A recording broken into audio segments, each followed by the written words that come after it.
Everybody. This is your boy D Mac. Let's talk. All right, so we've got the Olympics going on right now, and with the controversy going on with the swim caps, we're going to take a look back and see how this is becoming a pattern that it seems like black athletes are always being targeted for the gear and stuff that they wear. Now let's go. All right. So recently we have the Afro swim cap that is not being sanctioned by the Olympics because they say that it's not a head form fitting cap. But to whose head? That's the question that's been posed. Is it form fitting to white heads, a certain texture of hair that forms a certain form of head? Because not all heads are the same and not all hair is the same texture. And so, how is it that they can't compensate for that and feel like that's going to be a rule violation? I'm not understanding this, but we also go back and we look at Serena Williams went through a lot of scrutiny with the French Open and her cat suit, as if that would give any type of advantage. No, what it really does is it accentuates the form and it is flattering and is distracting to those men. That's what the real issue is. They don't want to be upstaged or upshown in any type of form, and they'll use anything that they can to try to put a roadblock in the way of these athletes, and it just doesn't make any sense. So, what is to be gained by this? What is your end goal? Is it to ultimately keep yourself in a level of competition just by breaking the rules and trying to create new rules? Are you going to create new rules against Simone Biles? Are you going to create new rules against every single black athlete who comes in and just sets a whole entire new bar and shows that your way is not the best way to do things all the time? Because that's what it seems like the problem is with the LaMelo Ball.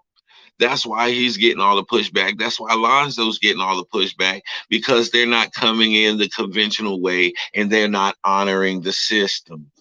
And that's what it comes down to. If you don't honor the system, if you don't come in and pay homage to these alumni, for lack of a better word, and bootlick and butt kiss, then you're going to end up in a mediocre role.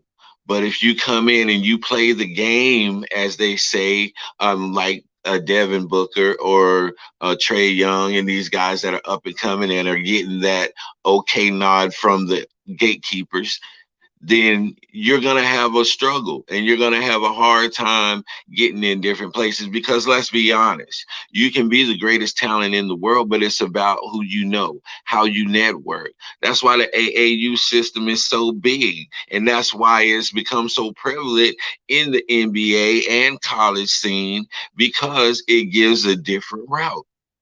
It gives them a different route. It gives them a opportunity to showcase their skills and to get better. And it's changing the landscape of the game. And so now you have colleges and the NBA have to keep up with the change.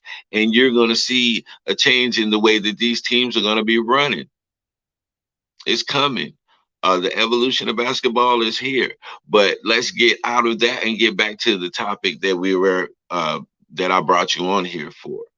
Why is it always a problem when black athletes wear certain stuff? I remember Venus Williams wore a nude looking spandex up under her flower, what her dress thing in the tournament, and they said that was a problem. The different type of outfits that the Williams sisters have worn over the years have always been a problem. You go to track, I can't remember the young sister's name, but the shorts that she wore, which were given to her by her team, which was the regulation shorts, they said they had a problem with those and the way that they fit on her. So, do you have a problem with the gear that you sanction and the gear that you okay, or do you have the problem with the shape of the black woman? Because that's what it seems like to me. The shape of the black woman can't be held down in your little suits. So if you're not going to accommodate the black women and their form and the way that their body is developed and built, then you can't sit there and shun them and try to penalize them for the way that their body is. That's such a racist thing to do. Let's just call it for what it is. It's racism against the black women, because you don't really see that with the black men. You know, black men are gonna wear. You have like Cam Newton, who wears like flashy stuff, and Russell Westbrooks and James Hardens and guys like that that wear flashy stuff. But it's about the black woman's shape, the black woman's appeal, the black woman's sensuality. Now they have no problem with over sexualizing young black females in all of these videos and stuff like that, but you seem to have a problem with it when it's in the Olympics. But yet and still, hold up, let's go to the volleyball teams, because you have the volleyball teams who wear the skimpiest stuff, and when they get outside in the sand on the beach, it gets even skimpier. So what kind of hypocrisy do we have going here? So is it okay because you don't really see many sisters on the volleyball scene like that? Is that what it is? Because the volleyball uniforms are very skimpy. And we can go to the Olympics uniforms, and there are many, many other uniforms that they don't have a problem with them being skimpy in the way they fit on the females, because a certain demographic of female is in there. And that's what they're wearing. But when it comes to the sisters wearing a certain type of wearing the sanctioned gear that was given by that organization, all of a sudden it's a problem because it fits her a certain way, and they start to feel uncomfortable and they start to feel insecure about themselves. Is that what it's boiling down to? Because that's what I'm seeing. You look at it time and time again. You can go all the way back to Jackie Joyner Kersee. We had disparaging, hypocritical just critiques about her, talking about her nails, why her nails are so long. That goes into a comment that was made about Sha'Carri Richardson that my brother Big J. Hey, I see you in there, Big J. What's going on, bro? Shout outs to Big J. And he brought up a great point. They were talking about in Sha'Carri Richardson's nails, acrylic, and in her hair extensions, there could be um what is it? The performance enhancers. That's the type of loony stuff that they come up with. But they always attacking our black women like that. You see how they attacked Michelle Obama. They constantly attacked that woman, called her a man. They said the same thing about Serena Williams, said that she was really a man, and all of these things because they are afraid and they are intimidated by these women and the way these women are made up. We can't help it that our genetics are like that. We can't help, y'all the ones who started the whole eugenics thing. The whole concept of breeding these two strong slaves together and come out with a super slave. So that concept came from y'all. So don't get upset with us when we unintentionally make the right connection and we form children who have an athletic ability that surpasses anything you ever seen before. How can you hold that against us? But that's what's being done. You're fighting genetics. This is what the Olympics is doing.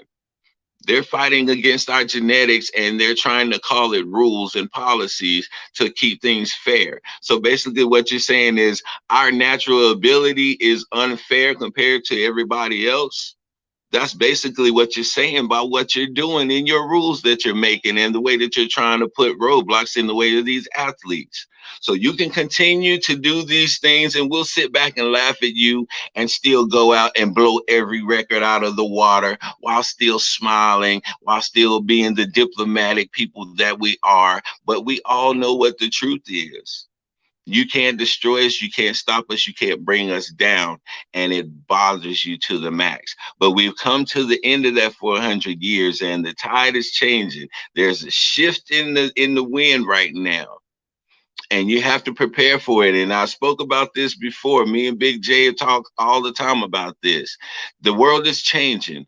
There's not going to be any room for that mindset of ethnic group being dominant over anybody anymore, because there's so much intermingling and so much multicultural things going on. It's just not going to be place for that anymore. And so with these things coming into play, we're going to have to infiltrate our sports system, our business system, all of these different systems, so that they can get up to speed on this mindset, because this is where the world is going. And you see the landscape changing, and all of these people with that toxic, racist, nationalist mindset, you're going to become obsolete very soon. So I suggest that you get on board French Open, um, Olympic Committee, NBA, NFL, MB, whatever, all of those letters. Everybody, y'all better get on board, because the tide is changing now. And I salute every single athlete who stands for what they believe in. Every single one who have jeopardized their careers. Every single one who saw that it was bigger than just their career and it was just bigger than the game. We appreciate you. We salute every single one of you. This is the thought that just came across my mind, and I had to put it out right now while it was hot. So I hope y'all enjoy the rest of your day. Be blessed, and I'm out.